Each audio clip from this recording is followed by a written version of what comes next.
Kumpiyansa mga taga-suporta ni Anay Presidente Rodrigo Duterte sa The Hague, Netherlands nga hindi madutlan ang Anay Presidente sa confirmation of charges hearing batok sa iya dito sa International Criminal Court o ICC. Sa interview sang Bomba Radio kay Lea Manego, ang supporter ni Duterte, iyagin pahayag nga bago pa lamang nagsugod ang proseso kag wala pa sang matag nga picture, may kaangtanan sa mga alegasyon batok kay Duterte. Suno pa sa iya kung may ara sang concrete evidence nga ginapakita ang piyaka kampo.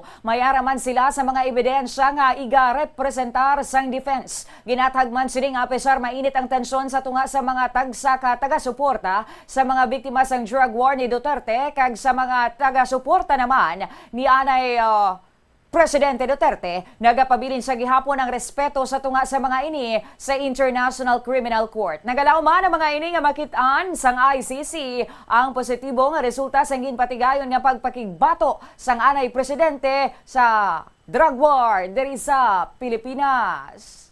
Meron din po kami kasing evidence sa side po ni PRRD at mayroon din po silang mga evidence daw.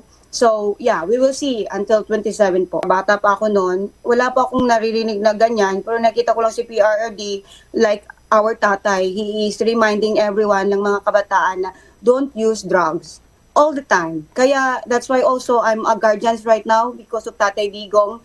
Tumutulong din akong magsaway sa mga kabataan, sa mga batanon sa Pilipinas, no? Ilabi na sa Davao. Nga dili sila tamay-tamay sa kanto, do not use drugs kasi nakakasama sa mga anak ninyo, sa inyong mga health.